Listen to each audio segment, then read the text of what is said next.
નમસ્કાર વિદ્યાર્થી મિત્રો, ફોકસ લાઈવમાં આપનું હાર્દિક સ્વાગત છે। ફોકસ લાઈવ દ્વારા ડીવાયએસઓ મેન્સ માટેનો જે માસ્ટર પ્લાન લોન્ચ કરવામાં આવેલો છે, તો એમાં જે લેક્ચરની સિરીઝ રાખવામાં આવેલી છે એમાં ભારતીય અર્થતંત્ર અને આયોજનનો સૌપ્રથમ લેક્ચર આજે કન્ડક્ટ કરીએ છીએ। તો તમે સમજો વિદ્યાર્થી મિત્રો, આપણે અત્યારે કોમ્પિટિટિવ એક્ઝામની જે પણ પ્રિપેરેશન કરતા હોઈએ છીએ, તો એ કોમ્પિટિટિવ એક્ઝામની પ્રિપેરેશનમાં હજારો વિદ્યાર્થીઓ પોતપોતાની રીતે તૈયારી કરતા હોય છે, પરંતુ સૌથી એમાં અગત્યનો વસ્તુ છે જે તે વિદ્યાર્થીનો પર્સનલ એપ્રોચ। તો મારું પોતાનું માનવું એવું છે કે કોઈ પણ વિદ્યાર્થીએ એક્ઝામની પ્રિપેરેશન કરતા હોય તો જો એનો એપ્રોચ એક સાચી દિશામાં અને સચોટ હશે તો ચોક્કસપણે તેને બીજા વ્યક્તિ કરતાં ખૂબ જ જલ્દીથી સફળતા મળશે।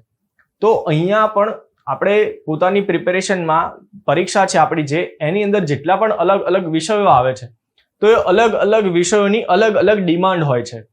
જે અલગ અલગ તબક્કાઓ છે પરીક્ષાઓના, મુખ્ય પરીક્ષા છે, પ્રાથમિક પરીક્ષા છે અને ક્લાસ 1-2 ની અંદર જે ઇન્ટરવ્યુ સ્ટેજ છે, તો એ દરેક ઇન્ટરવ્યુ સ્ટેજની પણ અલગ અલગ ડિમાન્ડ છે। તો મિત્રો, ડિમાન્ડ વાઇઝ આપણો એક એપ્રોચ હોવો જોઈએ। તમે જે એપ્રોચ સાથે પ્રિલિમ્સની તૈયારી કરો છો એ જ એપ્રોચ સાથે તમે મેન્સની તૈયારી કરશો તો એ ક્યાંક ને ક્યાંક ઇનજસ્ટિસ થઈ શકે છે। તો હું અહીંયા જે ઇન્ડિયન ઇકોનોમી એન્ડ પ્લાનિંગ એટલે કે ભારતીય અર્થતંત્ર અને આયોજન વિષયના લેક્ચર્સ લેવાનો છું। તો એમાં આજનો જે આપણો પ્રથમ લેક્ચર છે એનો જે મુખ્ય હેતુ છે એ ઇન્ડિયન ઇકોનોમી અને પ્લાનિંગ માટેનો તમારો એપ્રોચ શું હોવો જોઈએ। જે વિદ્યાર્થી મિત્રોએ પ્રિલિમ્સ માટે આ સબ્જેક્ટ ભણેલો છે તો એ લોકો પ્રિલિમ્સના પર્સપેક્ટિવથી એમને ખ્યાલ હશે। અને પ્રિલિમ્સમાં મેઇનલી શું છે કે તમને સબ્જેક્ટનું નોલેજ હોવું જોઈએ અને એના પાછળના વર્ષના પ્રશ્નપત્ર તમે જોયેલા હોય તો પ્રિલિમ્સમાં તમારે 4 MCQ માંથી કોઈ એક સાચો જવાબ ટીક કરવાનો હોય છે। તો અહીંયા મેન્સના તબક્કામાં જ્યારે મેન્સની ડિમાન્ડ આવે છે તો મેન્સની ડિમાન્ડમાં તમને કોઈ 1 કે 2 લાઇનમાં તમને પ્રશ્ન આપવામાં આવશે અને એનો તમારે 1 કે 2 પેજમાં જવાબ લખવાનો આવશે। તો અહીંયા પ્રિલિમ્સ કરતાં મેન્સની ડિમાન્ડ અલગ છે, તો તમારો જે એપ્રોચ પ્રિલિમ્સમાં રહેલો છે એ જ એપ્રોચ અહીંયા કામ નહીં આવે।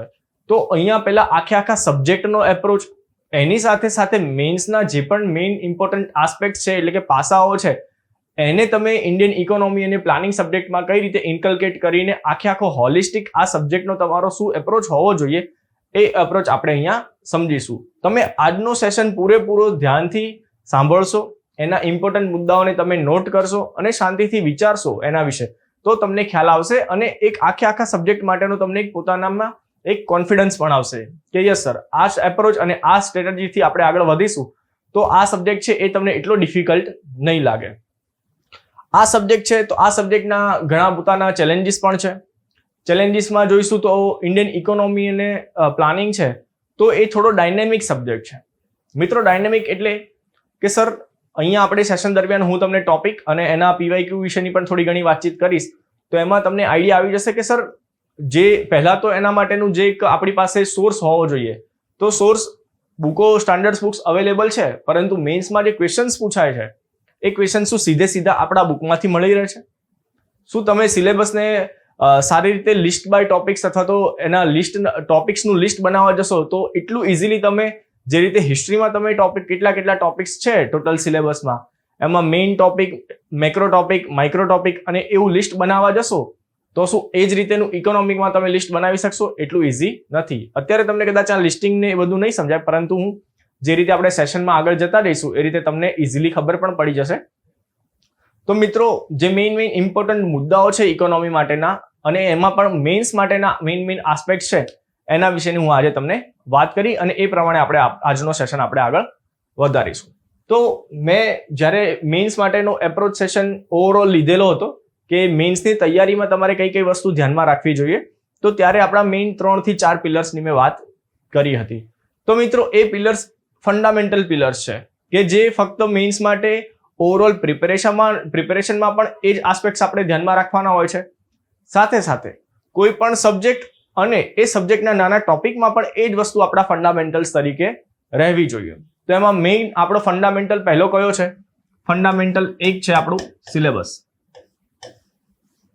ઓકે, જ્યાં સુધી તમે જે તે સબ્જેક્ટના સિલેબસને ખૂબ જ સારી રીતે નથી સમજતા ત્યાં સુધી તમારા એ સબ્જેક્ટની અન્ડરસ્ટેન્ડિંગ એટલી સારી ડેવલપ નહીં થાય. અથવા તો તમે સમજો અહીંયા તમારે વિષયની સાથે સાથે એક્ઝામ ઓરિએન્ટેડ તમારી સ્ટ્રેટેજી હોવી જોઈએ. તમારો એપ્રોચ પણ એક્ઝામની ડિમાન્ડ પ્રમાણે હોવો જોઈએ. તો એક્ઝામમાં સિલેબસમાં જે પણ મુદ્દા છે એ મુદ્દાનું તમારે એક વખત અત્યારે તમે શરૂઆતના તબક્કામાં હોય તમારી પ્રિપેરેશનના શરૂઆતના તબક્કામાં તો તમારે શરૂઆતમાં પ્રિપેરેશનનો એક સિલેબસનો એક ગ્લાન્સ લઈ લેવાનો છે, એક ઓવરવ્યૂ લઈ લેવાનો છે કે સર કયા કયા મુદ્દાઓ પ્રિલિમ્સમાં હતા, ચલો એ તમે વાંચેલા હશે. તો અહીંયા તમે મેન્સનો સિલેબસ જોશો તો તમને ખ્યાલ આવશે કે કયા કયા મુદ્દાઓ એવા છે કે જે પ્રિલિમ્સમાં આપણે નહોતા વાંચેલા, તૈયાર નહોતા કરેલા અને અત્યારે મેન્સ માટે આપણે એ મુદ્દાઓ કરવાના છે તૈયાર. ત્યારબાદ એવા કયા કયા આમાં જે ચેલેન્જીસ હતા તો એમાં સિલેબસ ઉપરથી જ હું તમને કહી દઈશ કે સોર્સ. તો તમારો જે પણ સ્ટાન્ડર્ડ બુક છે, તમારી કોઈ પણ એક સ્ટાન્ડર્ડ બુક તમે કોઈ પણ પબ્લિકેશનની તમે બુક વસાવી હોય અથવા તો તમારી કોઈ જગ્યાએ ક્લાસ નોટ્સ હોય કે કંઈ પણ હોય તો ઇવન અહીંયા પણ આપણે જે તમને ક્લાસ દરમિયાન તમને જે નોટ્સ ડિક્ટેશન કરાવવામાં આવે છે, અમારી જે પણ રિવિઝન નોટ્સ આપવામાં આવશે તો એમાં તો તમને સ્પેસિફિકલી સિલેબસના મુદ્દા વાઇઝ જ તમને નોટ્સ મળવાની છે. પરંતુ મિત્રો જે પણ તમારી પાસે સ્ટાન્ડર્ડ બુક છે તો એ સ્ટાન્ડર્ડ બુકની ઇન્ડેક્સમાં તમારે જે પણ સિલેબસના ટોપિક્સ છે એ ટોપિક્સને ત્યાં તમારે ટિક માર્ક કરી દેવાના છે કે જેથી કરીને તમને એક્ઝેક્ટલી તમારા કેટલા કેટલા ટોપિક્સ છે એ તમને ખ્યાલ આવશે. મિત્રો સિલેબસ છે, સિલેબસને આપણે ડિટેલમાં આજે જોવાના છીએ કે જે તે સિલેબસ છે તો મુખ્ય એનું હેડિંગ, પરંતુ એના અંદર કયા ટોપિક્સ બની શકે છે બીજા, રાઈટ. સાથે સાથે એ ટોપિકમાં પ્રીવિયસ યર ક્વેશ્ચન્સ ડીવાયએસઓની છેલ્લી જે 4 એક્ઝામ્સ લેવાયેલી છે લાસ્ટ 4 યર, તો એ લાસ્ટ 4 યરનું મેં મારી જાતે ટોપિક વાઇઝ સિલેબસના જે પણ ટોપિક્સ છે એને માઇક્રો ટોપિક્સમાં ડિવાઈડ કરી અને પીવાયક્યુને એ રીતે સોર્ટિંગ કરેલું છે, લિસ્ટ ક્લાસિફાઈ કરેલા છે, જેથી કરીને તમને એક પ્રાયોરિટાઇઝ કરવાની ખબર પડે. સમજો મિત્રો મેન્સમાં આપણી પાસે ખૂબ જ લિમિટેડ ટાઈમ હોય છે અને આપણે ત્યારે એવું ઈચ્છીએ કે નહીં કોઈ પણ સબ્જેક્ટ છે એ આપણે ફરીથી બધી જ બુક્સ વાંચીએ, પછી ફરીથી રિવિઝન કરીએ, નોટ્સ બનાવીએ, એ બધું કરવાનું છે. પરંતુ એ બધી વસ્તુઓમાં સૌથી ઇમ્પોર્ટન્ટ છે પ્રાયોરિટાઇઝ. તમારે કઈ વસ્તુ પહેલા કરવી જોઈએ અને કઈ વસ્તુ સમય ના હોય તો તમે એને છોડી પણ શકો છો અથવા તો થોડી ઓછો સમય આપીને પણ એને તમે પતાવી શકો છો. એ બધું તમને ક્યારે ખબર પડશે કે જ્યારે તમારું સિલેબસમાં એક થરો અન્ડરસ્ટેન્ડિંગ હોય, પીવાયક્યુ થ્રુ તમને એક પેટર્ન અથવા તો એનું એનાલિસિસ ખબર હોય, આ બધી જ વસ્તુઓ વિશે તમારું થોડું ઘણું અધ્યયન હોય ત્યારે તમે પ્રાયોરિટાઇઝ કરી શકો છો. તો એ જ બધી વસ્તુઓ મેં પણ મારા માટે કરેલી છે અને અહીંયા તમને પણ એ વસ્તુ હું કરી અને બતાવીશ અને એ એપ્રોચ તમે કોઈ પણ સબ્જેક્ટમાં પણ લગાવી શકશો. અને આખો આપણો એપ્રોચ સેશન આજનું પૂરું થશે તો તમને ડિટેલમાં એક આઈડિયા પણ આવી જશે કે નહીં સર આ વેમાં આપણે ઇકોનોમિક્સ કરીશું તો બહુ ખૂબ જ લિમિટેડ ડેઝ આપશો, તમે 3 વીક આપશો તો પણ તમારું ઇકોનોમિક્સ ખૂબ જ સારી રીતે પ્રિપેર થઈ ગયું હશે. તો અહીંયા પહેલો જે મુદ્દો છે એક સિલેબસ છે એ અહીંયા સાથે જ જોઈશું. ફક્ત સિલેબસ છે પરંતુ સિલેબસમાં કયા કયા ડાયમેન્શન્સ હોવા જોઈએ. સિલેબસનો કોઈ પણ એક ટોપિક હું અહીંયા તમને કહું છું. પહેલા તો સિલેબસ થ્રુ તમને કયા કયા ટોપિક્સ તમારા અભ્યાસક્રમમાં છે પરીક્ષામાં એ તમને ખ્યાલ આવશે. ટોપિક ખબર પડી ગયો પરંતુ એના અલગ અલગ કયા કયા ડાયમેન્શન્સ તમારે ધ્યાનમાં લેવાના છે એ તમને ક્યાંથી ખબર પડશે? પ્રીવિયસ યર ક્વેશ્ચન્સમાંથી. અહીંયા મુખ્ય મુદ્દાઓ છે એને ડિટેલમાં એપ્લિકેશન આપણે આના પછીની જે સ્લાઇડ છે એટલે દરેક મુદ્દામાં આ બધી વસ્તુઓ સંકળાયેલી છે. તમે સમજો કે તમારા એ પણ જેટલા પણ ડાયમેન્શન્સ થઈ ગયા, તમે કોઈ પણ એક ટોપિક ધારો કે એલપીજી રિફોર્મ્સ છે, લિબરલાઇઝેશન, પ્રાઇવેટાઇઝેશન એન્ડ ગ્લોબલાઇઝેશન. ઓકે, આ ટોપિક તમને પહેલા તો ખબર ક્યાંથી પડી? સિલેબસમાંથી. સિલેબસમાં ખબર પડી એટલે આપણે અહીંયા એ ટોપિક લખી દીધો. હવે એલપીજી રિફોર્મ્સથી ઇકોનોમી ઉપર કઈ કઈ અલગ અલગ ઇફેક્ટ પડે છે અને એના કયા કયા ડાયમેન્શન્સથી તમને ક્વેશ્ચન્સ પૂછાય છે એ તમને કઈ રીતે ખબર પડશે? પાછળના વર્ષના જે પણ પ્રશ્નપત્રો તમે જોયેલા હશે અથવા તો તમે સમજો કે અત્યારે આપણે ડીવાયએસઓ માટેના એટલા ઓછા પ્રશ્નપત્ર હોય તો તમે બીજી કોઈ એક્ઝામ્સના પણ પ્રશ્નપત્રો જોઈ અને તમને ખ્યાલ આવશે કે યસ સર પ્રશ્નો ઉપરથી તમારે અલગ અલગ ડાયમેન્શન્સ કયા કયા બની શકે છે એના વિશેનો તમને આઈડિયા આવી જશે. પછી મેન્સની ડિમાન્ડ શું છે સર? કે મેન્સમાં આપણે આપણી પાસે જે પણ કન્ટેન્ટ છે એને રીપ્રોડ્યુસ કરવાનું છે, લખવાનું છે. આમાં મુખ્ય આપણે ધ્યાન શું રાખવાનું છે કે આપણી પાસે રિવિઝન માટેની કોઈ નોટ્સ હોવી જોઈએ. નોટ્સ મેકિંગ કરવું જોઈએ કે ન કરવું જોઈએ આપણે શરૂઆતમાં બતાવ્યું હતું. તો હું પ્રિફર એવું કરું છું કે યસ, તમારી પાસે અત્યારે એવો સમય છે કે તમે નોટ્સ બનાવી શકો છો, તો નોટ્સ તમારે બનાવવાની છે. હવે નોટ્સમાં એલપીજી રિફોર્મ્સની જ હું તમને નોટ્સ બનાવવાનું કહું તો એલપીજી રિફોર્મ્સમાં નોટ્સમાં તમારે કયા કયા મુદ્દાઓ આવરવા જોઈએ તો એ ક્યાંથી ખબર પડશે? પીવાયક્યુ માંથી, કે જે મુદ્દાઓ ઉપર પ્રશ્ન પૂછાય છે એ જ મુદ્દાઓ તમારે તમારી નોટ્સમાં ઇન્ક્લુડ કરવાના છે. અને સાથે સાથે જે ક્વેશ્ચન્સ છે એ ક્વેશ્ચન્સના અંદરમાં જે પણ આપણે આન્સર્સનું કન્ટેન્ટ લખવાનું છે એ 150 થી 250 વર્ડ્સમાં હોય છે. તો તમે સમજો મિત્રો કે આપણી જે નોટ્સ છે એ પણ આટલા શબ્દ વર્ડ લિમિટ પૂરતી જ મર્યાદિત હોવી જોઈએ. એટલે આપણે આખા સેન્ટેન્સીસ પણ લખવાનો ટ્રાય કરવાનો નથી. મેઇન જે કીવર્ડ્સ છે એ કીવર્ડ્સ પણ આપણે કીવર્ડ્સ આપણી નોટ્સમાં હોવો જોઈએ. એટલે નોટ્સ મેકિંગના એપ્રોચ છે એ પણ આપણને ક્યાંથી સમજાશે? પીવાયક્યુ પરથી. પછી નોટ્સ મેકિંગ શેના માટે કરવાની છે? તો સર આપણે રિવિઝન. તમે સમજો કે જ્યારે આપણે ટેસ્ટ સિરીઝ નો આજે આપણો પ્રોગ્રામ છે અને પછી તમે સમજો કે તમે કોઈ પણ જગ્યાએ FLT કે ફાઇનલ લેન્થ ટેસ્ટ આપતા હોય તો જનરલી અથવા તો એક્ઝામ વખતે જ તમે સમજો કે તમારે એક દિવસ પેપર છે, પછી બીજા દિવસે બીજું પેપર છે, ત્રીજા દિવસે, એટલે તમને 10 થી 12 કલાકનો વચ્ચે સમય મળતો હોય અને એમાં તમારે 3 વિષય કે 4 વિષયને રિવાઇઝ કરવાના હોય તો જો એ રિવિઝન ક્યારે પોસિબલ થશે? કે તમારી પાસે જો બલ્કી સ્ટાન્ડર્ડ બુક્સ હશે અને ત્યારે તમે એવું ઈચ્છશો કે નહીં સર મારો આખો સબ્જેક્ટ આના થ્રુ હું રિવાઇઝ કરી લઈશ, તો એ પોસિબલ નથી, રાઈટ? તો એના માટે તમારી રિવિઝન નોટ્સ હોવી જોઈએ. આ ફંડામેન્ટલ વસ્તુઓ છે કે જે બધી જ જગ્યાએ કામમાં આવશે. એ ઇકોનોમિક્સમાં અહીંયા આપણે વધારે ટાઈમ જે આપણે સિલેબસના મુદ્દાઓમાં આપવાનો છે એ તરત જ આપણે એના ઉપર પણ જઈએ છીએ. તમે સમજો કે તમે રિવાઇઝ પણ કરી લીધું, તમને કન્ટેન્ટ પણ ખબર છે. કેમ કે તમારે એક્ઝામમાં લખીને જવાબ આપવાનો છે. હવે મુખ્ય તમે જો ઘણા બધા વિદ્યાર્થી મિત્રો આટલે સુધી તો પહોંચી જાય છે અને એના પછી ઇમ્પોર્ટન્ટ છે આન્સર રાઇટિંગ પ્રેક્ટિસ. હવે આન્સર રાઇટિંગ પ્રેક્ટિસમાં એક ખૂબ જ અગત્યનો મુદ્દો તમારે ખાસ ધ્યાન રાખવાનો છે. અમે અત્યારે અમારે જે જીપીએસસી મેઇન્સના માસ્ટર પ્લાન પણ ચાલી રહ્યો છે તો એમાં પણ અમે જોઈએ છીએ કે વિદ્યાર્થી મિત્રો આન્સર રાઇટિંગ તો કરે છે પરંતુ ક્વેશ્ચનની ડિમાન્ડને જસ્ટિફાઈ કરવું ખૂબ જ અગત્યનું છે.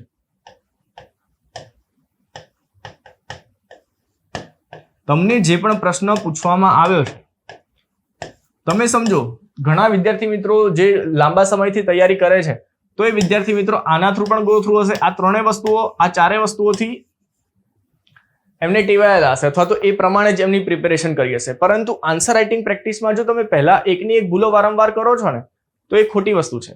તમારે મુખ્ય પહેલા તો એ યાદ રાખવાનું છે કે પ્રશ્ન શું છે, તો પ્રશ્નને શાંતિથી સમજવાનો છે અને સમજીને એની મેઇન ડિમાન્ડ સમજવાની છે કે યસ એક્ઝેક્ટલી આ વસ્તુ કહેવા શું માંગે છે.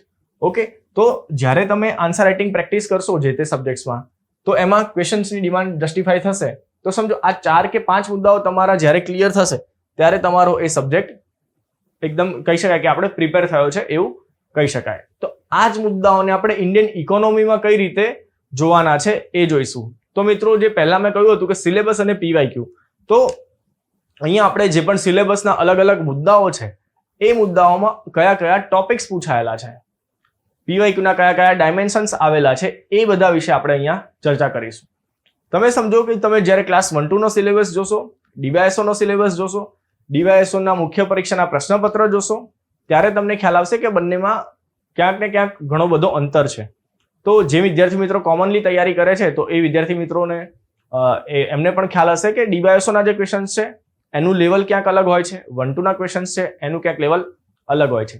તો અહીંયા આપણે સ્પેસિફિકલી જે ડીવાયએસઓના સિલેબસના પોઈન્ટ્સ છે એ પોઈન્ટ્સને હું અહીંયા તમને બ્રીફમાં કહીશ કે આ પોઈન્ટ છે અને આ પોઈન્ટ્સમાં તમારે કયા સબ ટોપિક્સ બની શકે છે, કઈ વસ્તુ ધ્યાનમાં રાખવાની હોય છે, આ પોઈન્ટ્સમાંથી કેટલા પ્રશ્ન પૂછવાની પ્રોબેબિલિટી શું છે, તમારે કેટલું આના ઉપર ફોકસ કરવો જોઈએ, એ બધી વસ્તુ વિશે અહીંયા આપણે જોઈશું.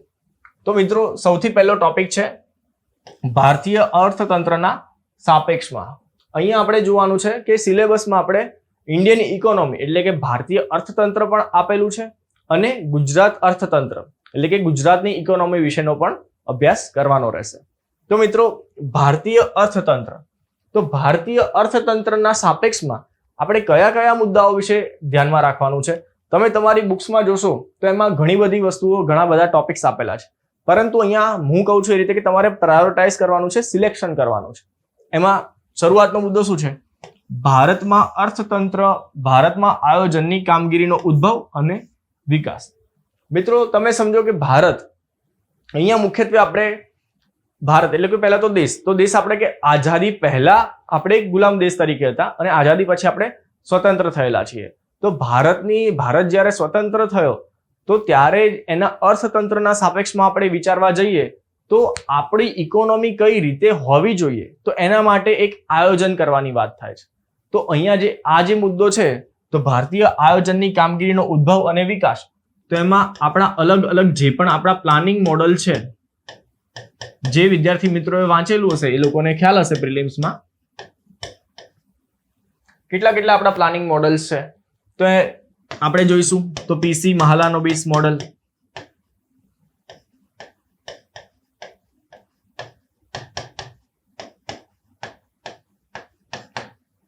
ઓકે, પછી ડામોર મોડલ, એ રીતેના અલગ અલગ જે પણ મોડલ્સ છે એ મોડલ્સ અહીંયા તમને ભણવાના આવશે. હવે તમે સમજો, તમને સિલેબસમાં આ રીતે આયોજનની કામગીરીનો ઉદ્ભવ અને વિકાસ, ઉદ્ભવ કઈ રીતે થયો અને વિકાસ કઈ રીતે થયો એ, પરંતુ અંદરના આ રીતે કંઈક એમાં તમારે એક્ઝેક્ટલી કઈ વસ્તુ વાંચવાની છે એ તમને સમજવું અઘરું પણ બની જાય છે અને જરૂરી પણ છે.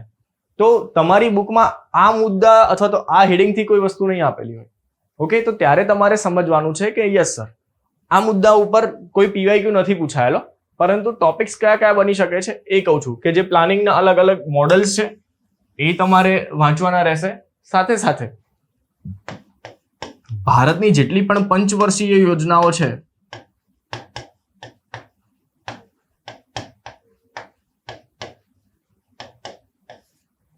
એ પંચવર્ષીય યોજનાઓ તમારે ભણવાની રહેશે. હવે આ પંચવર્ષીય યોજનાઓમાં પણ શું છે કે પંચવર્ષીય યોજનાના ઉદ્દેશો, તેમાં આવેલા પડકારો,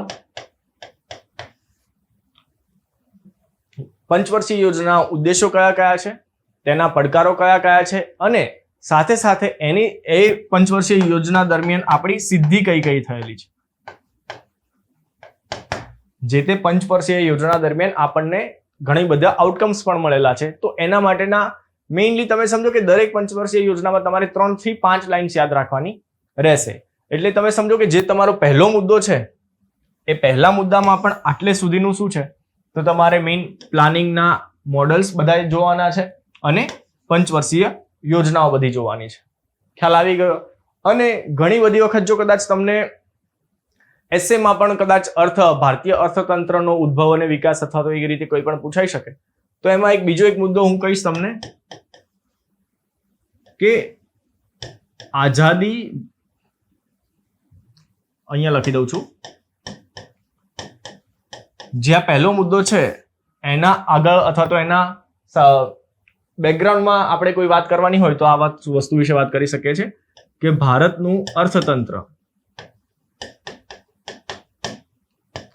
એનો ઇતિહાસ તમને થોડો ઘણો ખ્યાલ હોવો જોઈએ. આ મુદ્દો આપણે શરૂઆત કરીશું જ. એમાં શું વસ્તુ છે કે આઝાદી પહેલા ભારતની અર્થવ્યવસ્થા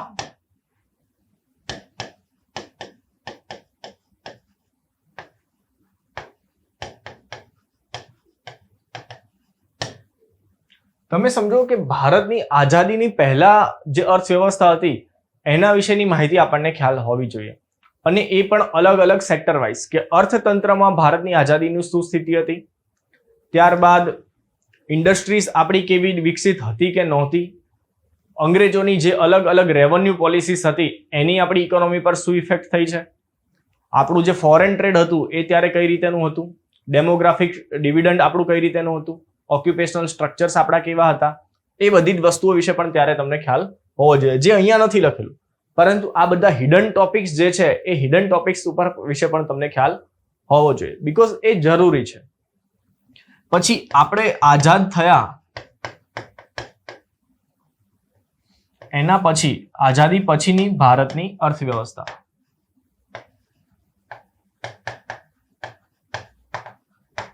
ઓકે, તો આ પણ એક મુદ્દો છે કે જે આપણે શરૂઆતમાં જોવો જોઈએ. ઓકે મિત્રો, હવે એના પછીના મુદ્દા વિશે વાત કરીએ તો કેન્દ્ર અને રાજ્ય સરકારની આર્થિક કામગીરી. હવે અહીંયા તમે જો આ એક જનરલ અને બ્રોડ ટર્મ્સ છે કે કેન્દ્ર અને રાજ્ય સરકારની આર્થિક કામગીરી. અહીંયા જે તે કેન્દ્ર અને રાજ્ય દ્વારા જેટલા પણ ઇકોનોમિક ડિસિઝન્સ થતા હોય છે, અલગ અલગ પોલિસીસ આવતી હોય છે, એ બધી વસ્તુઓ પણ આ જનરલ ટર્મ્સ છે. આને તમે એક રીતે ડિવાઈડ કરવા જાઓ તો બધી જ વસ્તુઓ આવી જાય છે. ઓકે, તો આ એક જનરલ ટર્મ્સ છે. પરંતુ આગળ આપણે વાત કરીશું તો એની ગતિશીલતા, પડકારો અને નવી પહેલ અને સુધારણા વગેરે. હવે અહીંયા જુઓ કે ભારત દ્વારા અત્યાર સુધીમાં આપણે ઇકોનોમિક રિફોર્મ્સ જે કરેલા છે, સુધારણા. ઓકે, સુધારણાને ઇંગ્લિશમાં કહીએ તો રિફોર્મ્સ. થોડી ઘણી ઇંગ્લિશ ટર્મિનોલોજીસ આવશે, પરંતુ એ એટલી બધી વધારે પણ નહીં હોય. તો આ ટોપિકમાં આપણે અત્યાર સુધીના આપણા જે પણ ઇકોનોમિક રિફોર્મ્સ, તો એમાં સમજો નેશનલાઇઝેશન ઓફ બેંક એટલે કે ભારતીય બેંકોનું રાષ્ટ્રીયકરણ, આ પણ એક આપણો અત્યાર સુધીનો એક મોટો રિફોર્મ્સ ગણી શકાય.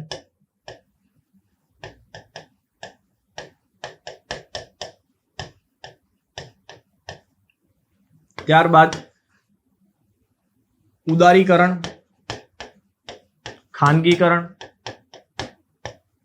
એલપીજી રિફોર્મ્સ જેને કહીએ છીએ આપણે, અને વૈશ્વિકીકરણ.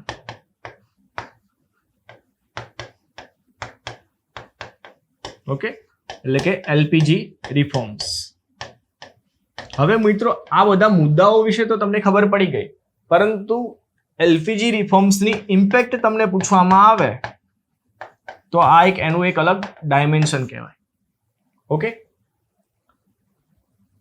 પછી હવે તમે સમજો કે આપણે એલપીજી રિફોર્મ્સ થઈ ગયા, તો અહીંયા લખેલું છે ને કે એના પડકારો, તો અહીંયા એના ચેલેન્જીસ પણ આપણે અહીંયા પૂછી શકે છે. સાથે સાથે આપણે કોઈ નવી પહેલમાં તમે કઈ વસ્તુ લાવી શકો? જીએસટી. અહીંયા હું તમને એક બ્રીફલી જે પણ મેઇન મુદ્દાઓ યાદ આવે છે એ હું તમને અહીંયા જસ્ટ કહી રહ્યો છું કે તમારે સિલેબસને કઈ રીતે ડીકોડ કરી શકો છો. તમે સમજો કે નવી પહેલ, તો જીએસટી આપણે એક નવું ચાલુ કરેલું છે. ઓકે, અથવા તો એ આપણી નવી પહેલ કહી શકાય, રાઈટ.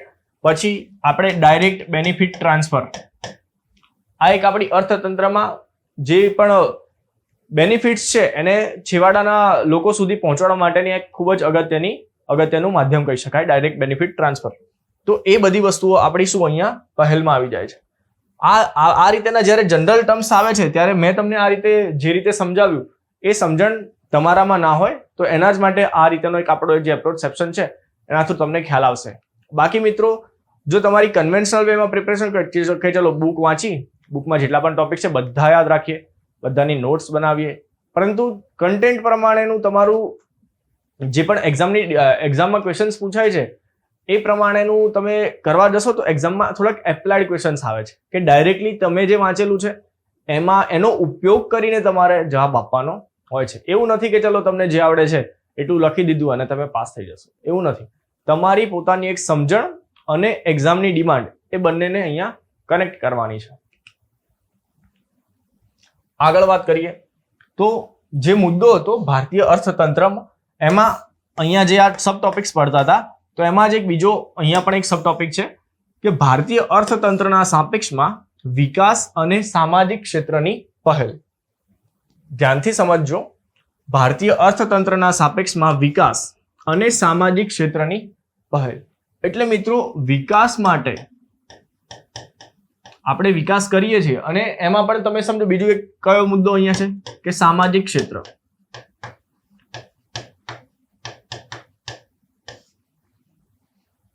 આ વિકાસ અને સામાજિક ક્ષેત્રના સાપેક્ષમાં આપણે જે પણ અલગ અલગ નવી પહેલો લાવીએ છીએ તો એ બધી વસ્તુઓ વિશે તમને ખ્યાલ હોવો જોઈએ. હવે કઈ વસ્તુ, તો એના માટે અહીંયા પીવાયક્યુ આપણે આ ટોપિકમાંથી પૂછાયેલા છે. તો અહીંયા જે તમને આ પીવાયક્યુ દેખાય છે તો એના ઉપરથી તમને ખ્યાલ આવશે કે સર સામાજિક ક્ષેત્ર અને વિકાસના પહેલની અંદર આપણે કયા મુદ્દાઓ કે જે અત્યારે પણ આપણને આ પોઈન્ટ્સ આપણે ધ્યાનમાં લઈશું તો આપણને ખ્યાલ આવશે કે આ રીતેના મુદ્દાઓ ઘણા બધા અત્યારે પણ આપણા ચર્ચામાં રહેલા છે જે આપણા માટે અગત્યના છે. તો અહીંયા હું તમને કહીશ કે કયો પ્રશ્ન પૂછાયેલો છે કે સામાન્ય માનવી માટે, અહીંયા હું પ્રશ્ન તમને બતાવું છું, સામાન્ય માનવી માટે પોતાની માલિકીનું ઘર હોવું એ સામાજિક વિકાસનું, ઓકે, અહીંયા તમે જુઓ, સામાજિક વિકાસનો એક મુખ્ય દરજ્જો છે અને આ હાંસલ કરવા માટે ભારત સરકાર દ્વારા લેવામાં આવેલ પહેલ અને પગલાઓ સમજાવો. આ કઈ એક્ઝામમાં પૂછાયેલો છે? ડીવાયએસઓ મેન્સ કયા નંબરની જાહેરાત? 27 નંબરની જાહેરાતમાં આ પ્રશ્ન પૂછાયેલો છે. તો તમે સમજો કે અહીંયા મેં કહ્યું હતું કે વિકાસ અને સામાજિક ક્ષેત્રની પહેલ, તો અહીંયા કઈ વસ્તુઓ તમે લખી શકો છો કે આપણી અત્યાર સુધીમાં જે પીએમ આવાસ યોજના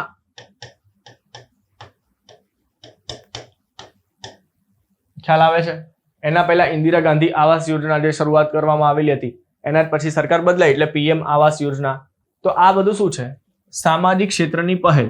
ખ્યાલ આવી ગયો? એટલે મેં તમને કહ્યું હતું કે સામાજિક ક્ષેત્રની પહેલમાં શું, તો અહીંયા પહેલા તો આપણું આ શું થયું? આ રહેઠાણ. પછી આ જ રીતે તમે સમજો કે અહીંયા પીએમ ઉજ્જવલા યોજના વિશે પણ પૂછાઈ શકે છે તમને. એટલે જે પણ સરકારની સ્કીમો છે એ મુખ્ય જે પણ આપણા સામાજિક ક્ષેત્ર છે એને આવરી લેતી હોય તો એના સાપેક્ષમાં કોઈ પણ વિષય તમને પૂછાઈ શકે છે. અહીંયા તમે જોવા જશો તો ડાયરેક્ટલી કોઈ પણ તમારી બુકમાં આ મુદ્દો કદાચ આપેલો પણ હોય અથવા તો ન આપેલો હોય, પરંતુ બીજા કોઈ ટોપિક અંતર્ગત હોય, પરંતુ અહીંયા તમને ખ્યાલ આવી જાય કે યસ, આ જે જનરલ ટર્મ્સ આપેલું છે તમને વિકાસ અને સામાજિક ક્ષેત્રની પહેલ, એના ઉપરથી તમને આઈડિયા આવશે કે સર આ રીતેની જેટલી પણ અલગ અલગ મુખ્ય ક્ષેત્રની સ્કીમો છે એ એના વિશે આપણને ખ્યાલ હોવો જોઈએ. પછી તમે સમજો અહીંયા તમારે ખાસ પછી શું ધ્યાન રાખવાનું છે કે તમે પ્રશ્ન વાંચ્યો કે એ સામાજિક વિકાસનો એક મુખ્ય દરજ્જો છે, તો તમારે સામાજિક વિકાસના અલગ અલગ આસ્પેક્ટ્સ લખી અને એમાં તમારા આવાસનું મહત્વ શું છે એ અહીંયા તમારી મુખ્ય ડિમાન્ડ કહી શકાય.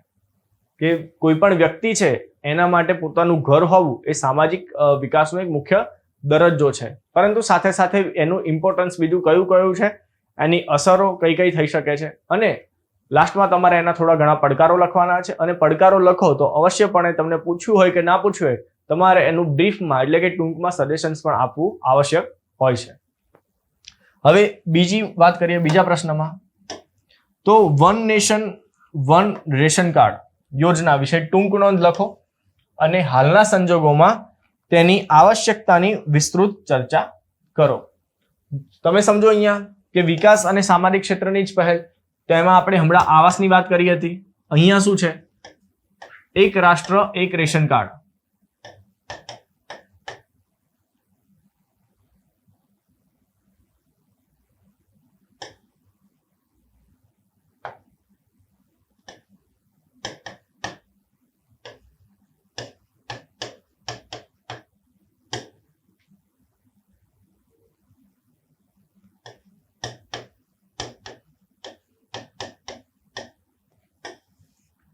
ખ્યાલ આવી ગયો? હવે તમે શું આવાસ થઈ ગયું, એના પછી અન્ન માટે અથવા તો ભોજન માટે રેશન કાર્ડ માટેની વાત થઈ ગઈ. બીજી કઈ વસ્તુઓ પૂછાઈ શકે છે? અહીંયા મેં તમને ઉજાલાની વાત કરી હતી, ઓકે. એ સિવાય હેલ્થ વિશે પણ તમને પૂછાઈ શકે છે કે આયુષ્યમાન યોજના છે,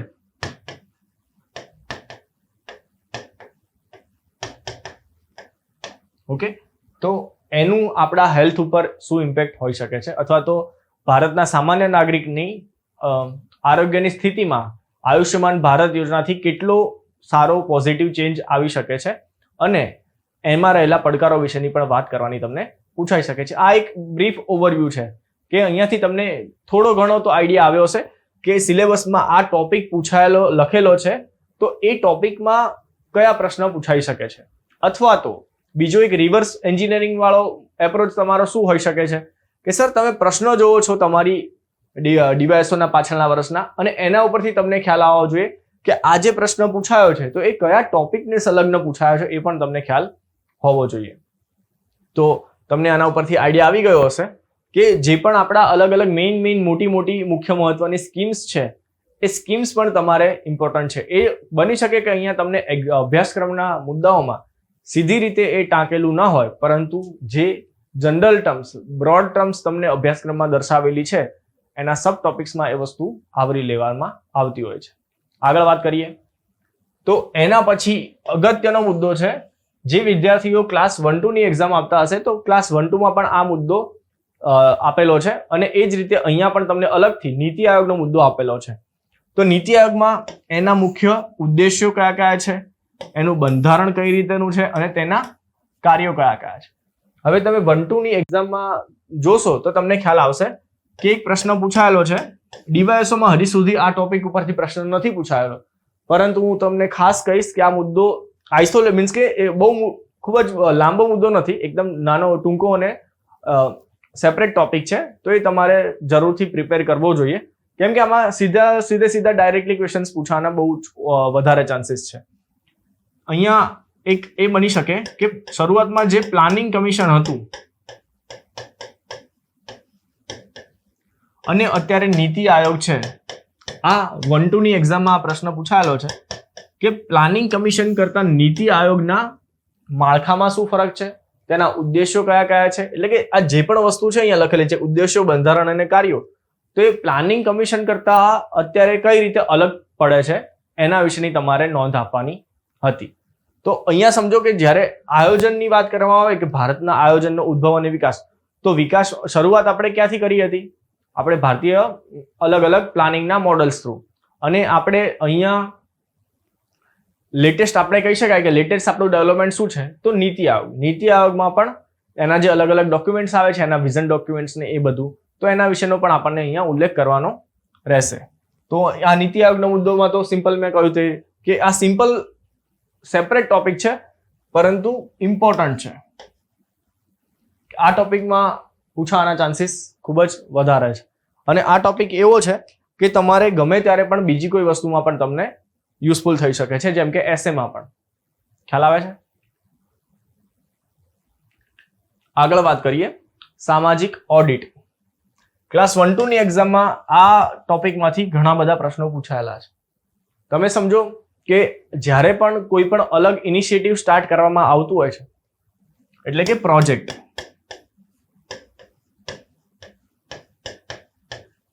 હું અહીંયા તમને એક એક્ઝામ્પલ આપું.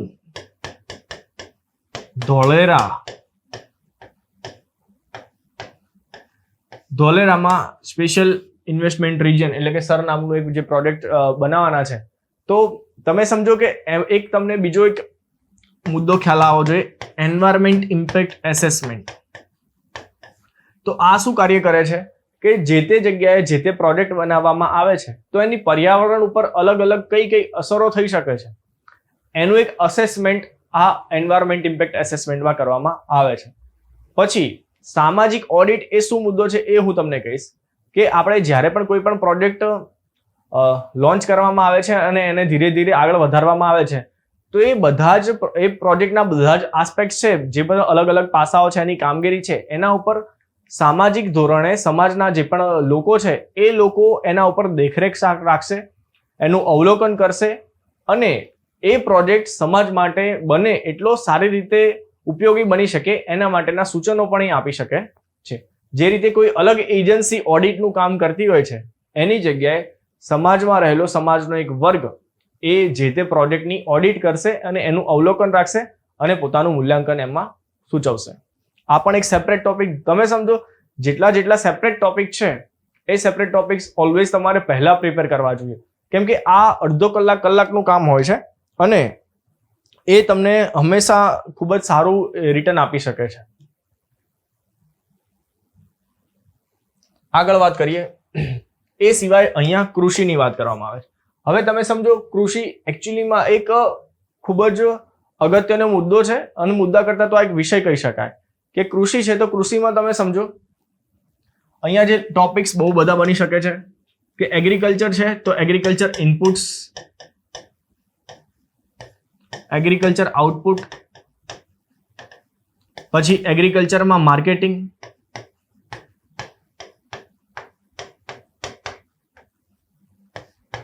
પછી પ્રોક્યોરમેન્ટ,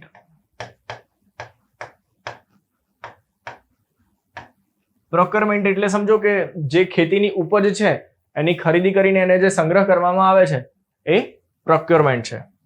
ઓકે, પછી એમાં જ MSP પણ ઇન્ક્લુડ કરી શકીએ છીએ, સબસિડીઝ. હવે ઇનપુટ્સમાં પછી તમે સમજો કે અહીંયા ફર્ટિલાઇઝર આવી જાય,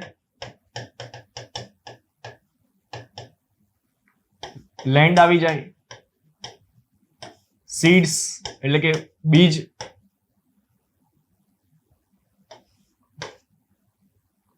આઉટપુટમાં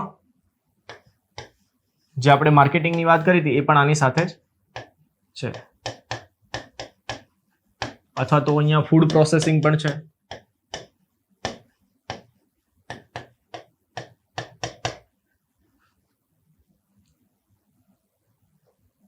પછી લાસ્ટમાં આપણે જોઈએ તો એગ્રીકલ્ચરમાં લેન્ડ રિફોર્મ્સ પણ. લેન્ડ રિફોર્મ્સ અલગથી ટોપિક જીપીએસસીમાં આપેલો છે, પરંતુ અહીંયા કૃષિ છે તો કૃષિની સંલગ્નમાં લેન્ડ રિફોર્મ્સ પણ આવી શકે છે. પછી લેટેસ્ટમાં જે 3 એગ્રીકલ્ચરના લોઝ આવેલા છે, 3 કાયદાઓ, એટલે તમે સમજો આટલું એક બસ એક ટર્મ આપી દીધું, પરંતુ આ જે અલગ અલગ જે પણ ડાયમેન્શન્સ મેં લખેલા છે લિમિટેડ ડાયમેન્શન્સ હોઈ શકે છે, પરંતુ એમાંથી કોઈ પણ ડાયમેન્શન્સ ઉપર તમને પ્રશ્ન પૂછાઈ શકે છે. આની જગ્યાએ તમે ક્લાસ 1-2 નો સિલેબસ જોશો તો એગ્રીકલ્ચરમાં તમને ખૂબ જ ડિટેલમાં અલગ અલગ મુદ્દાઓ તમને આપેલા છે. અહીંયા તમે લેટેસ્ટમાં ઇન્ક્લુડ કરવા જશો તો એક સસ્ટેનેબલ ફાર્મિંગ, આ તમારો એસએનો પણ ટોપિક છે.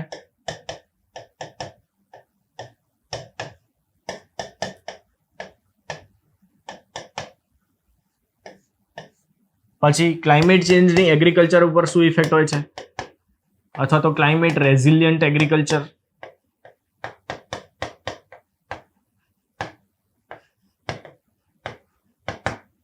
આ રીતેના અલગ અલગ તમે વિચારો એટલા ઘણા બધા મુદ્દાઓ આમાં આવી શકે છે જે અહીંયા કૃષિના અલગ સંલગ્ન છે. અને સિલેબસમાં તમે જોવા જશો તો આ રીતેનો કોઈ એક વર્ડ જ આપી દેવામાં આવશે, પરંતુ જ્યારે એક્ઝામમાં પછી પ્રશ્ન પૂછાશે તો જો તમે આ રીતેના ડાયમેન્શન્સ પહેલા વિચારેલા નહીં હોય તો તમે એટલું ઇઝીલી માઇન્ડમાં એ સવાલને પ્રોસેસ કરી અને તરત આન્સર કરવામાં થોડીક અગવડ આવી શકે છે. બીજો મુદ્દો છે ઉદ્યોગો. જે રીતે મેં કૃષિ વિશેની વાત કરી હતી એ જ રીતે ઇન્ડસ્ટ્રીઝ. તો ઇન્ડસ્ટ્રીઝમાં પણ કેવું છે કે લઘુ ઉદ્યોગો અને એની સામે મોટા ઉદ્યોગો.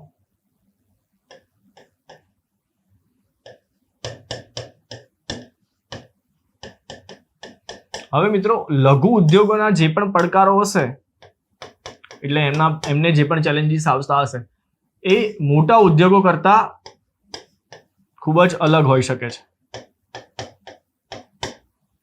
ઓકે, એટલે જ્યારે પણ ઉદ્યોગોની વાત કરવામાં આવે તો લઘુ ઉદ્યોગોની સમસ્યા અલગ હોઈ શકે છે, મોટા ઉદ્યોગોની સમસ્યા અલગ હોઈ શકે છે. આમાં આપણે MSME ની વાત કરવામાં આવશે. એટલે અહીંયા તમે સમજો MSME એવો અલગથી મુદ્દો નથી લખેલો, પરંતુ ઉદ્યોગોના સાપેક્ષમાં આપણે જોવા જઈએ તો MSME અંદર ઇન્ક્લુડ કરી શકવામાં આવે છે. પછી અહીંયા મોટા ઉદ્યોગોમાં આપણે જોઈએ તો એમાં એક બીજું આપણે શું આવશે, સેન્ટ્રલ પબ્લિક એન્ટરપ્રાઇઝીસ.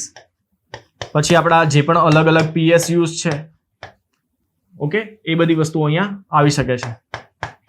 પછી ડિસઇન્વેસ્ટમેન્ટને પણ એક વેમાં તમે અહીંયા જોવા જાઓ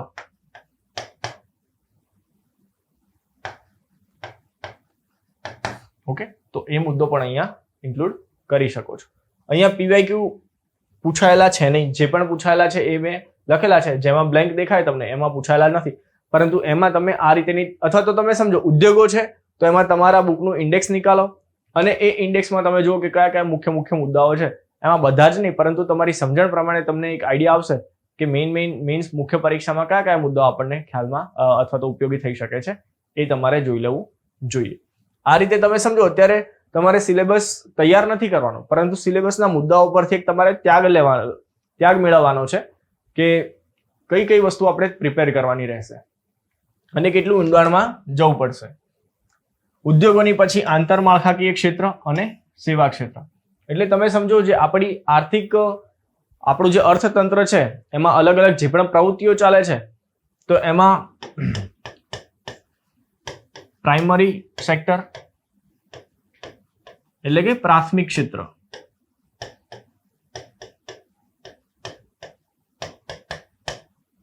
તો એમાં મુખ્ય કઈ કઈ વસ્તુ આવી શકે છે કે જે આપણને ડાયરેક્ટલી આપણા નેચરલ રિસોર્સિસ એટલે કે આપણા કુદરતી સંસાધનો છે એના થ્રુ આપણે જે પણ મેળવતા હોઈએ છીએ એ બધી વસ્તુઓના સંલગ્ન જે પણ ક્ષેત્ર હોય છે એને આપણે પ્રાથમિક ક્ષેત્ર કહીએ છીએ. પછી આવે છે દ્વિતીય ક્ષેત્ર. એટલે પ્રાથમિક ક્ષેત્રમાં આપણે શું કહી શકીએ? કૃષિ છે, પશુપાલન, મત્સ્ય, આ બધું આપણું પ્રાથમિક ક્ષેત્રમાં ગણી શકાય. પછી દ્વિતીય ક્ષેત્રમાં શું છે કે આને આપણે કોઈ પણ પ્રોસેસ કરીને પછી તો એમાં શું આવી શકે છે? મેટલ્સ એન્ડ માઇનિંગ, મેટલ્સ,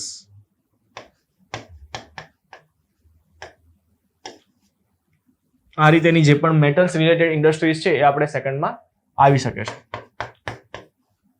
એના પછી છે તૃતીય. તો એમાં આપણું અલગ અલગ સેવા ક્ષેત્ર છે. એમાં છે શિક્ષણ, વીમા ક્ષેત્ર, પછી આઈટી ઇન્ડસ્ટ્રીઝ. આ રીતેના જે પણ આપણા સેવા ક્ષેત્ર છે જેમાં આપણો ઘણો સારો એવો રોલ છે વૈશ્વિક સ્તરે પણ, તો એ બધી વસ્તુઓ અહીંયા આવી શકે છે. અત્યારે તો ચોથું ક્ષેત્ર અને પાંચમા ક્ષેત્રની પણ વાતો કરવામાં આવે છે. ઓકે, તો જે મુખ્ય મુદ્દાઓ છે એ અહીંયા તમને બતાવેલા છે. એમાં આગળ પછી ઇકોનોમીનો કોર ટોપિક આપણે જોઈએ તો નાણાં અને બેન્કિંગ માટેની નિયમનકારી માળખું. તો આ જે મુખ્ય મુદ્દો તમને અહીંયા લખેલો છે એમાં કયા કયા એસ્પેક્ટ જોવાના છે, તેની વિભાવનાઓ કઈ કઈ છે, તેનું માળખું શું હોવું જોઈએ અને તેની ભૂમિકા, અને સાથે સાથે નાણાકીય નીતિ અને રાજકોષીય નીતિ. ઇંગ્લિશ લખીશ તો તમને થોડો વધારે આઈડિયા આવશે. નાણાકીય નીતિ એટલે કે મોનિટરી પોલિસી.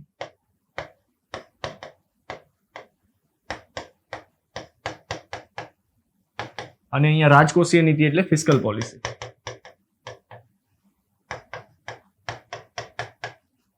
આરબીઆઈ દ્વારા જે પણ નિયમનકારી પગલાઓ લેવામાં આવે છે એ મોનિટરી પોલિસીમાં ગણવામાં આવે છે, અને સરકાર દ્વારા જે પણ અર્થતંત્રને કંટ્રોલ કરવા માટેના સ્ટેપ્સ લેવામાં આવે છે, ડિસિઝન્સ લેવામાં આવે છે, એ અહીંયા ફિસ્કલ પોલિસી અંતર્ગત ગણવામાં આવશે. તો તમે સમજો આ જે આખો મુદ્દો થયો તો એમાં મુખ્ય તમારે એ જ ધ્યાન રાખવાનું છે કે મોનિટરી પોલિસીસ અને ફિસ્કલ પોલિસીસ એનો રોલ કયો છે, એટલે કે એની ભૂમિકા કઈ કઈ છે, અને એનું આખું આપણે સમજવા જઈએ કે આ નાણાકીય અને બેન્કિંગ માટેનું જે આખું નિયમનકારી માળખું છે એ માળખામાં કઈ કઈ વસ્તુઓનો સમાવેશ થાય છે. તો એમાં આરબીઆઈ આવશે, ગવર્મેન્ટની સાઈડથી જોઈશું તો મિનિસ્ટ્રીઝ આવશે, ફાઇનાન્સ મિનિસ્ટ્રી. આ મોનિટરી પોલિસી કંટ્રોલ કરશે, આ ફિસ્કલ પોલિસી કંટ્રોલ કરશે. તો આનું આપણે માળખું સમજવાનું છે, એની ભૂમિકા શું છે, ઓકે, અને તેની અસર કઈ કઈ છે, એની સામે પડકારો કયા રહેલા છે,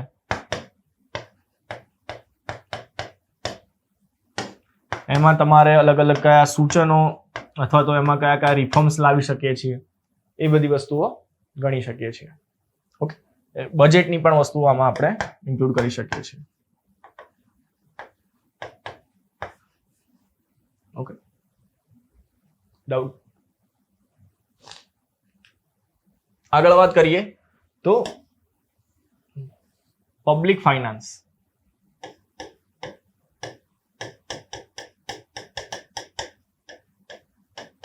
ઇન્ડિયન પબ્લિક ફાઇનાન્સ સિસ્ટમ. હવે આ ઇકોનોમિક્સના આ બધા કોર ટોપિક્સ છે, પરંતુ અહીંયા તમે જોઈશો તો આ બધામાં બહુ ડિટેલમાં તમારે જવાની નથી જરૂર. પછી આવડતું હોય તો વેલ એન્ડ ગુડ. ઘણા બધા વિદ્યાર્થીઓને આમાં પ્રોબ્લેમ્સ આવતો હોય છે. અહીંયાથી પીવાયક્યુ કોઈ પૂછાયેલા છે નહીં, પરંતુ અહીંયાથી મેઇન કયા કયા મુદ્દા ઉપર પીવાયક્યુ પૂછાઈ શકે છે એ હું તમને કહીશ. Indian taxation systems. અહીંયા તમારી ક્લાસ 1-2 ની એક્ઝામ છે, તો તમે એ યાદ રાખો કે ડાયરેક્ટ ટેક્સીસ કયા કયા છે, ઇનડાયરેક્ટ ટેક્સીસ કયા કયા છે,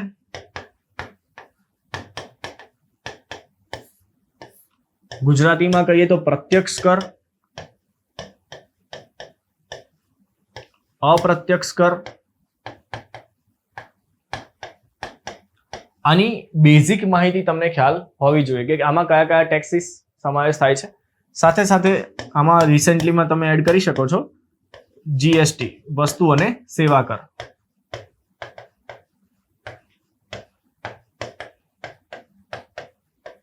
આ હું અહીંયા તમને મુખ્ય મુદ્દાઓ કહું છું.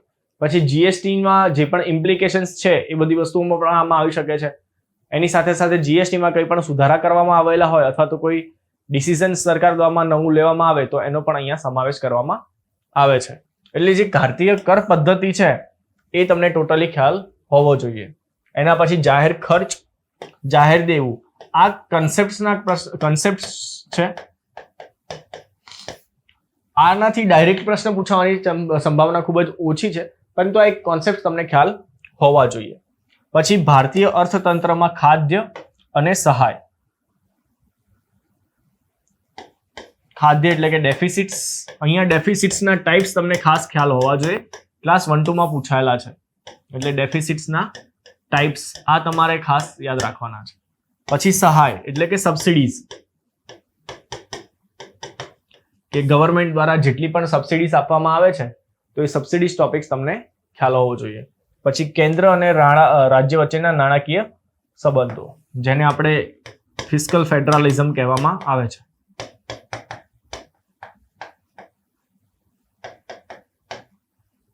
નાણાકીય સંઘવાદ.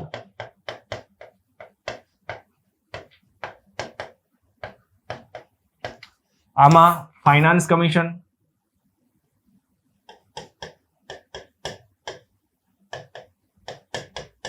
તો એની ભૂમિકા કઈ કઈ છે. પછી રિસેન્ટલીમાં આપણે 16મા નાણાં પંચની વાત કરીએ છીએ, એનું ગઠન થયેલું છે, તો એમાં કઈ નવી જોગવાઈઓ હોઈ શકે છે. આ મુદ્દાઓ અહીંયા તમારે જોવાના છે. તમે સમજો કદાચ તમને ફાઇનાન્સ કમિશનનો પ્રશ્ન પૂછી લે જે ડાયરેક્ટલી અહીંયા સિલેબસમાં મેન્શન નથી, તો તમને ખ્યાલ આવશે કે અહીંયા રાજ્ય અને કેન્દ્રના નાણાકીય સંબંધો આપેલા છે, તો એમાં ફાઇનાન્સ કમિશન અંદર ડેફિનેટલી ઇન્ક્લુડ કરવામાં આવે.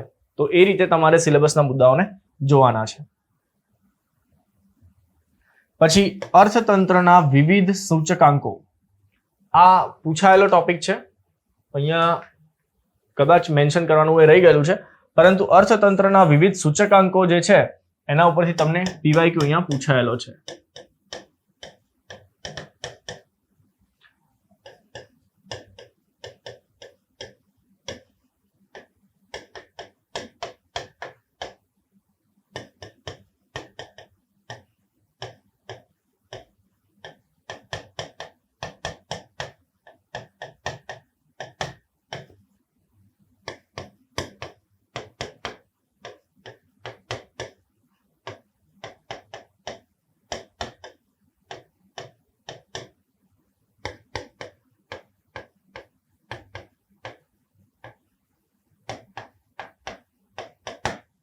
તમે સમજો ભારતીય અર્થતંત્રના વિવિધ સૂચકાંકો વિશે જણાવો અને તેમાંથી કોઈ પણ બે વિશે વિસ્તૃત ચર્ચા કરો. આ રીતેનો ડીવાયએસઓની પાછળના વર્ષની પેપરમાં તમને પ્રશ્ન પૂછાયેલો છે.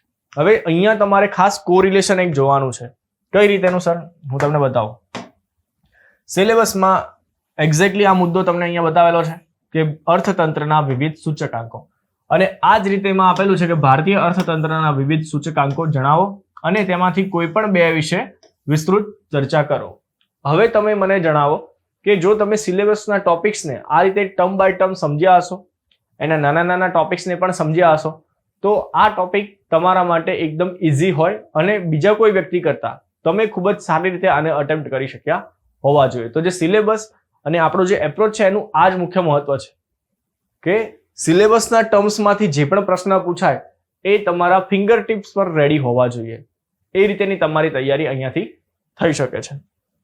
ખ્યાલ આવી ગયો? હવે અહીંયા પ્રશ્ન પૂછાઈ ગયો તો તમને આ યાદ આવી ગયો. હવે બીજા ટોપિક્સ જુઓ. ભારતીય જાહેર વિત્ત વ્યવસ્થા સાથે સંકળાયેલી અગત્યની સંસ્થાઓ, કે આપણી જે પબ્લિક ફાઇનાન્સ સિસ્ટમ છે એ રેગ્યુલેટ કરવા માટે કઈ કઈ સંસ્થાઓનો રોલ રહેલો છે, તો એ બધી જ સંસ્થાઓ વિશે તમને ખ્યાલ હોવો જોઈએ. એમાં મેં કહ્યું એ રીતે આરબીઆઈ આવી શકે છે, ફાઇનાન્સ મિનિસ્ટ્રી છે,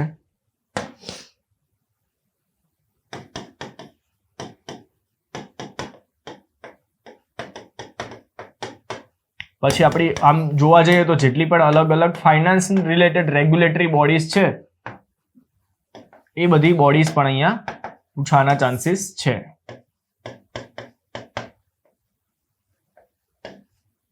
ખ્યાલ આવે છે? એટલે અહીંયા તમે સમજો, અહીંયા સંસ્થાઓના નામ નથી લખેલા, પરંતુ સંસ્થાઓ અહીંયા અગત્યની જેટલી પણ સંકળાયેલી છે, આપણે જ્યારે સિલેબસ ડિટેલમાં ચલાવીશું ત્યારે દરેક સંસ્થા વિશેનો તમને અહીંયા વાત કરવામાં આવશે. પરંતુ આના ઉપરથી તમને ખબર પડે છે કે સિલેબસને ડીકોડ કઈ રીતે કરી શકો છો તમે. આગળ વાત કરીએ તો ગ્રામીણ વિકાસ અને ગ્રામીણ અર્થતંત્ર.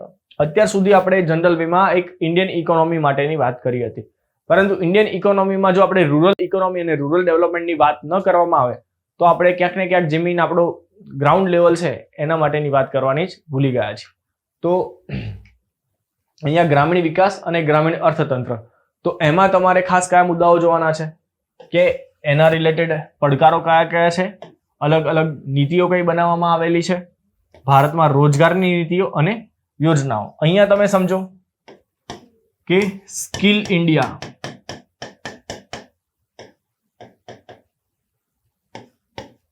પછી રોજગાર માટેની મુદ્રા યોજના,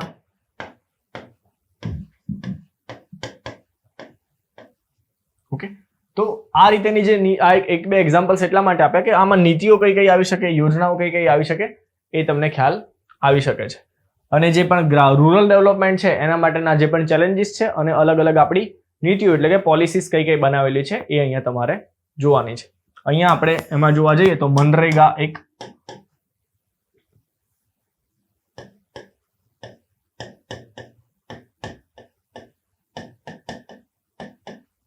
અગત્યની પોલિસી ગણી શકાય. ઓકે. પછી બાહ્ય ક્ષેત્ર, એક્સટર્નલ સેક્ટર.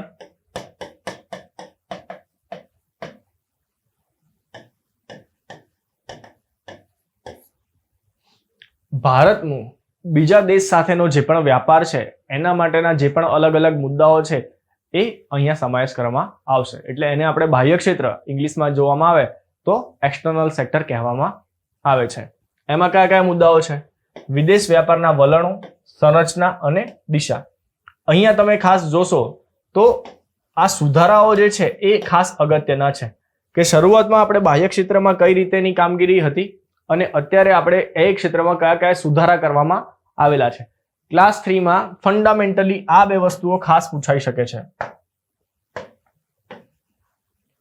FII અને FDI ડાયરેક્ટલી તમને એવું કહી શકે છે કે FII એટલે શું અને FDI એટલે શું, આ બંને વચ્ચેનો ડિફરન્સ સમજાવો. આ તમને ખાસ પૂછાઈ શકે છે. આ બધા ઉપરની વસ્તુઓ તમારે એકચ્યુઅલીમાં કન્સેપ્ટ સમજવાના છે, પરંતુ પ્રશ્ન પૂછવાની સંભાવના અહીંયા છે અને ક્લાસ 3 માં ડાયરેક્ટલી આવા પ્રશ્નો પૂછાતા હોય છે, મારું એનાલિસિસ કહે છે. તો આ પ્રશ્ન પૂછવાને પણ એક ચાન્સીસ રહેલા છે. ઓકે. અને ક્લાસ 3 ની એક્ઝામમાં જે પણ અત્યાર સુધીના મેં 4 કે 5 મેં તમને પેપર્સ જોયેલા છે, દરેક એક્ઝામમાં કોઈ એક ટોપિક હોય કે જેમાંથી દરેક એક્ઝામમાં પ્રશ્ન પૂછાયેલો હોય તો એ છે ગુજરાતનું અર્થતંત્ર. હંમેશા તમે પ્રિલિમ્સમાં પણ જોશો તો ક્લાસ 3 ની એક્ઝામ્સમાં ગુજરાત ઉપર થોડો ફોકસ હોય છે, તો મુખ્ય પરીક્ષામાં પણ આ જ વસ્તુ કન્ટિન્યુ રહેતી હોય છે. અને બીજા કોઈ ટોપિક છે એ ટોપિકમાં તમારે ઓવરવ્યુની જરૂર હોય છે, પરંતુ મુખ્ય પરીક્ષામાં ગુજરાત અર્થતંત્રમાંથી દરેક એક્ઝામમાં એક પ્રશ્ન. પહેલા તો તમારે એ સમજવાનું છે કે તમારે GS1 અને GS2 આ બે પેપરમાં જ તમારા 8 થી 10 જે પણ વિષયો છે એ આવેલા છે. મુખ્ય 8 વિષયો ગણી શકાય. તો એટલે સમજો પ્રશ્ન કેટલા પૂછાય છે તમારે મુખ્ય પરીક્ષામાં? 10. અને કેટલા સબ્જેક્ટ્સ હોય છે? 4. તો એક સબ્જેક્ટમાંથી 2 થી 3 પ્રશ્નો પૂછાતા હોય છે. તો અહીંયા ઇકોનોમિક્સમાંથી તમને 3 પ્રશ્નો પૂછાશે, એ ફાઇનલ છે. ઓકે. હવે એ 3 પ્રશ્નમાંથી એક પ્રશ્ન તમને કમ્પલસરીલી ગુજરાત ઇકોનોમીનો હશે.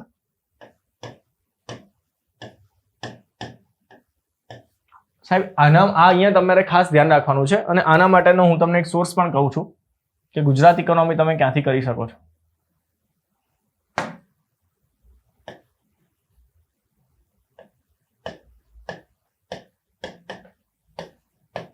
ગુજરાતનો જે ઇકોનોમિક સર્વે છે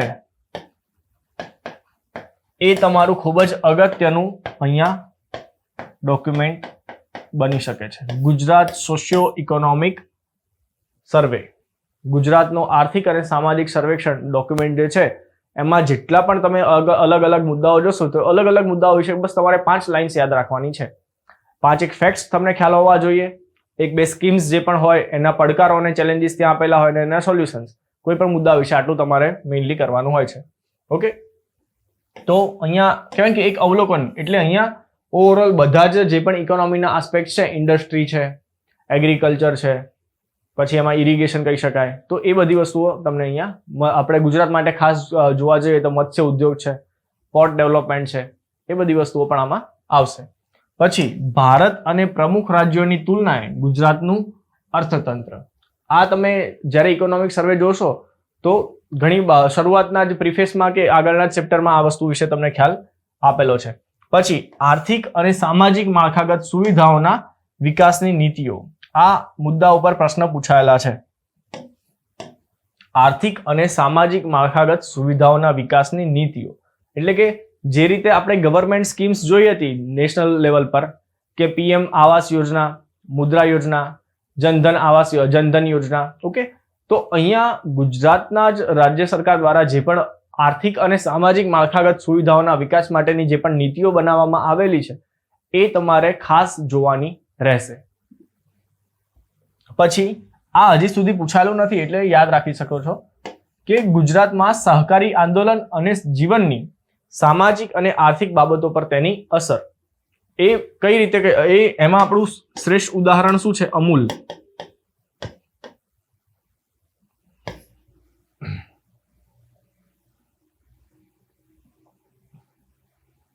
સહકારી ક્ષેત્ર એટલે કોઓપરેટિવ્સ. ઓકે, તો અમૂલ શું છે?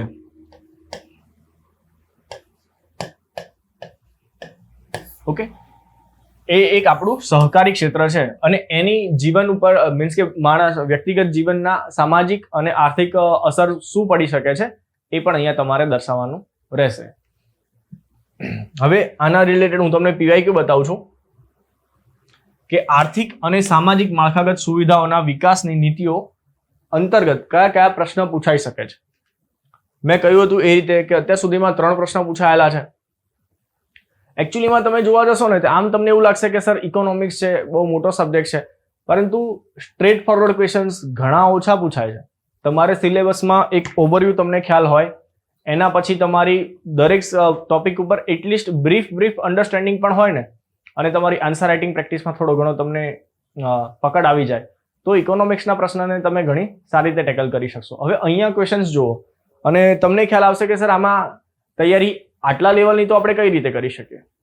હું તમને પ્રશ્ન કહું છું કે ગુજરાત રાજ્યનું અર્થતંત્ર દેશના વિકાસ માટે નવી કેડી કંડારે છે. વાક્યને યોગ્ય ઉદાહરણ સહિત સમજાવો. આ જે ટોપિક છે, પ્રશ્ન વાંચો તમે. હવે હું તમને પાછો સિલેબસે લઈ જઈશ. ભારત અને પ્રમુખ રાજ્યોની તુલનાએ ગુજરાતનું અર્થતંત્ર. આ ટોપિક જો તમે સારી રીતે પ્રિપેર કર્યો હોય તો આ ક્વેશ્ચન્સ તમને ખૂબ જ સારી રીતે આવડી શકે છે કે ગુજરાતના ઇકોનોમિક ડેવલપમેન્ટની વાત કરવામાં આવે છે અહીંયા. મીન્સ કે એ વસ્તુ વિશે પૂછવામાં આવે છે. પછી અહીંયા ટોપિક આપેલો છે કે આર્થિક અને સામાજિક માળખાગત સુવિધાઓના વિકાસ માટેની નીતિઓ. ઓકે, એટલે આર્થિક અને સામાજિક માળખાગત વિકાસની નીતિઓ, એમાં અલગ અલગ કોઈ પણ સ્કીમ્સ હોઈ શકે છે. તો એમાંની જ આ એક સ્કીમ છે. યસ, શું છે? ગુજરાત સરકારની હાથસાળ સઘન વિકાસ યોજના, એને ઇંગ્લિશમાં આપેલું છે ઇન્ટેન્સિવ હેન્ડલૂમ ડેવલપમેન્ટ પ્રોગ્રામ. શું છે એના ઉદ્દેશ્યો અને મહત્વની ચર્ચા કરવાની છે. સ્ટ્રેટ ફોરવર્ડ ક્વેશ્ચન્સ છે, પરંતુ તમને એના વિશેનો ખ્યાલ હોવો જોઈએ. હવે આવા ટોપિક્સ કઈ રીતે પ્રિપેર કરી શકો છો? એક જ મિનિટ, એના પહેલા હું તમને નીચેનું પણ કહી દઉં, પછી બંનેનું સાથે કહું કે ગુજરાત સરકાર દ્વારા સંકલિત બાળ વિકાસ યોજના હેઠળ ચલાવવામાં આવતા વિવિધ કાર્યક્રમો અને પ્રવૃત્તિઓ વિશે સંક્ષિપ્ત નોંધ લખી તેની હકારાત્મક અસરોની ચર્ચા કરો. તમે સમજો, જ્યારે તમે ગુજરાતનો ઇકોનોમિક સર્વે રિફર કરશો તો એમાં અલગ અલગ બધા જ આસ્પેક્ટ્સ આવશે. કઈ રીતેના? તો એમાં ઇન્ફ્રાસ્ટ્રક્ચર વિશેની પણ વાત આવશે, હેલ્થ વિશેની પણ વાત કરવામાં આવશે, શિક્ષણની પણ વાત કરવામાં આવશે, રોજગારનું પણ હશે. તો જેટલા પણ ઇકોનોમીના ઇમ્પોર્ટન્ટ આસ્પેક્ટ હશે એ બધા જ આસ્પેક્ટ તમારે અંદર ઇકોનોમિક સર્વેમાં ઓલરેડી કવર કરેલા હશે. તો એ તમે સારી રીતે જો પ્રિપેર કરેલો હશે, વાંચેલો હશે, અહીંયા આપણે લેક્ચરમાં તો એ ખૂબ જ સારી રીતે તેને કરાવીશું જ. તો એ બધા મુદ્દાઓ પરથી આ બધા જે પ્રશ્નો છે એ તમારા ઇઝીલી કવર થઈ શકે છે.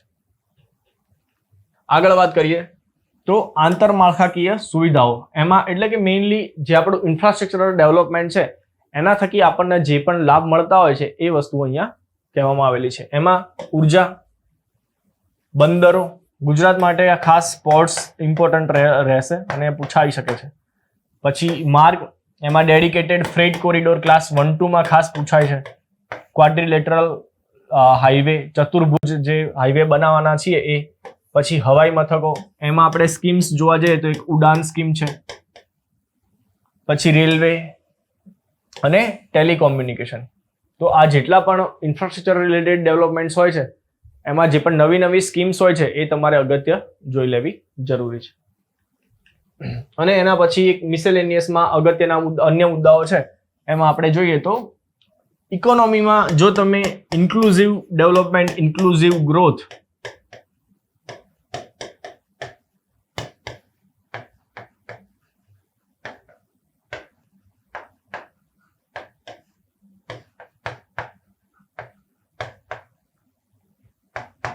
ઇન્ક્લુઝિવ ડેવલપમેન્ટ અથવા ઇન્ક્લુઝિવ ગ્રોથ નથી ભણ્યા તો કહેવાય કે ઇકોનોમી અત્યારે જે વીમાં ગઈ રહી છે. તો આપણે હંમેશા આપણા ઇકોનોમિક ડેવલપમેન્ટનો ગોલ શું હશે? Inclusive growth, inclusive development. Okay, તો આ એક જનરલ ટર્મ છે. એકચ્યુઅલીમાં એ કોઈ એક મુદ્દામાં આમ જોવા જઈએ તો બધા જ મુદ્દાઓમાં આનો સંકલન થઈ શકે છે, પરંતુ એને મેં અહીંયા એક અલગ મુદ્દો રાખેલો છે કે આ એસેમાં પણ પૂછાઈ શકે છે. તો શું છે કે વૃદ્ધિ, ટકાઉપણું અને એકંદર વિકાસ ફક્ત સમાવેશી વૃદ્ધિ વ્યવહારો દ્વારા એટલે કે ઇન્ક્લુઝિવ ગ્રોથ મારફતે હાંસલ કરી શકાય છે. ઉદાહરણ સહ સમજાવો. તો આ જે ઇન્ક્લુઝિવ ગ્રોથ છે આ એક કન્સેપ્ટ છે, એના ઉપર પણ તમને એક પ્રશ્ન પૂછાયેલો છે. હવે આ બધા પ્રશ્નો રહ્યા, આ બધા જે ટોપિક છે એ તમને બની શકે કે ડાયરેક્ટલી તમારી બુકમાં આપે પણ અને ન પણ આપે, પરંતુ સિલેબસ અને PYQ ને કમ્બાઈન કરી અને તમારી બુકના ઇન્ડેક્સ છે એટલે પહેલા તમે સમજો કે તમારે ટોપિકને લિસ્ટ ડાઉન કરશો તો તમને સિલેબસ ખૂબ જ લિમિટેડ લાગશે. બાકી તમે પહેલા બુકથી છેલ્લા પેજ સુધી વાંચવા જશો તો તમને સિલેબસ એવું જ લાગશે કે આ ક્યારેય પૂરો નહીં થાય. ઓકે, એના પછીનો એક મુદ્દો છે સોશિયલ ઇમ્પેક્ટ અસેસમેન્ટ.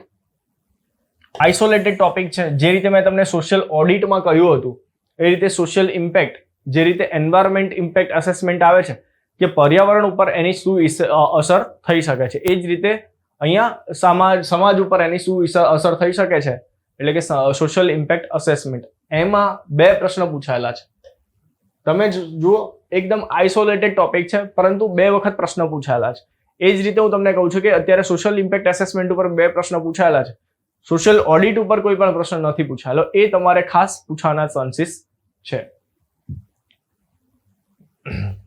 કોઈ પણ પ્રોજેક્ટની સામાજિક, આર્થિક અને પર્યાવરણ ઉપર જે અસર થનાર છે તે જાણવા માટે સોશિયલ ઇમ્પેક્ટ અસેસમેન્ટ ખૂબ જ અગત્યનું ઘટક છે. આ વાક્યની ઉદાહરણ સહ ચર્ચા કરો. અહીંયા તમારે બીજું એક ખાસ યાદ રાખવાનું છે કે જેટલા પણ તમે પ્રશ્નો જોયા એમાં શું છે? ઉદાહરણ સહ ચર્ચા કરવાની હોય છે.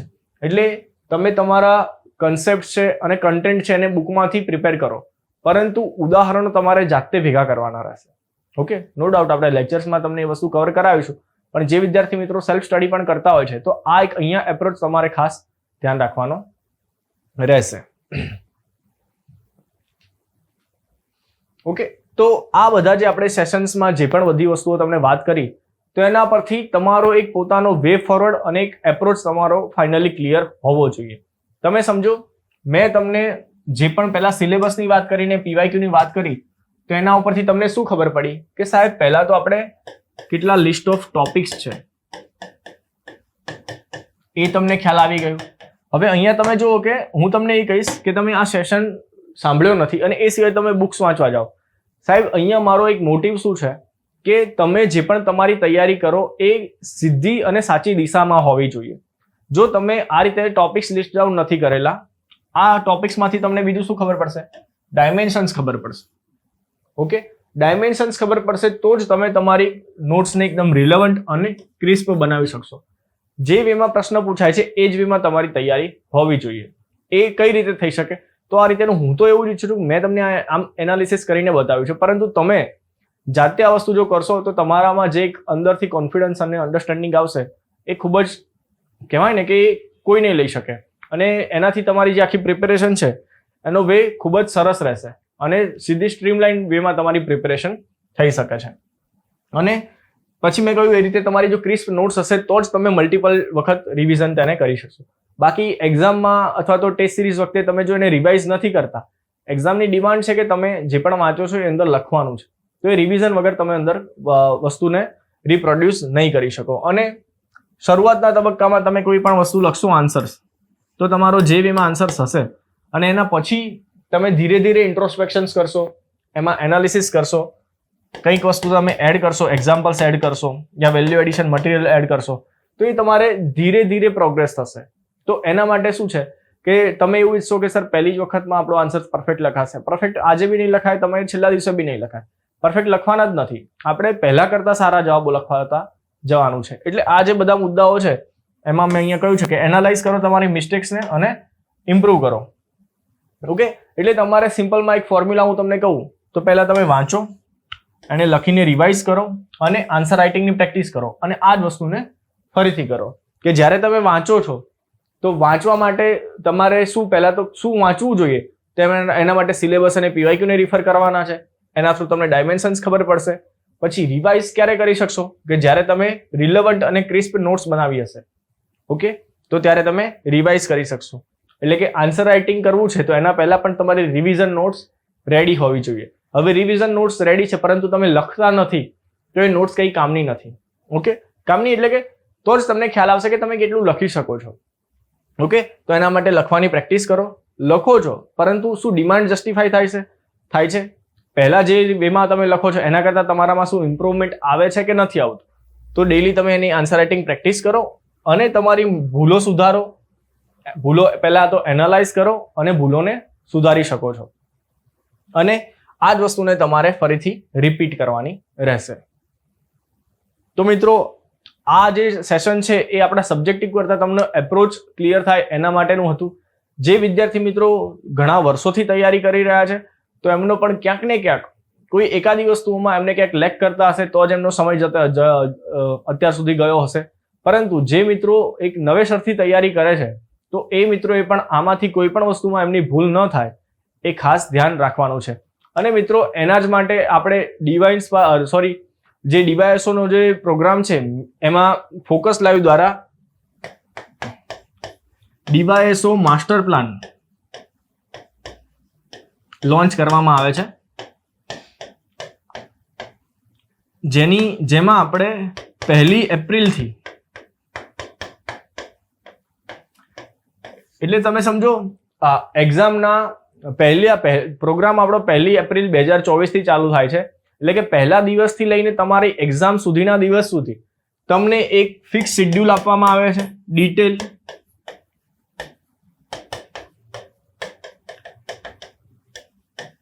કયા દિવસે તમારે કઈ ટાસ્ક કરવાની છે. ડેઈલી બેઝિસ પર તમને 3 પ્રશ્ન લખાવવામાં આવશે. એનું અમે અહીંયાથી ઇવેલ્યુએશન પણ કરીને આપીશું તમને. અને સાથે સાથે જનરલ સ્ટડીઝ અને લેંગ્વેજ. અહીંયા બીજું એક તમારે ખાસ ધ્યાન રાખવાનું છે કે તમને દરેક સિલેબસના મુદ્દા વાઇઝ અહીંયા તમને રેકોર્ડેડ લેક્ચર્સ આપવામાં પણ આવશે.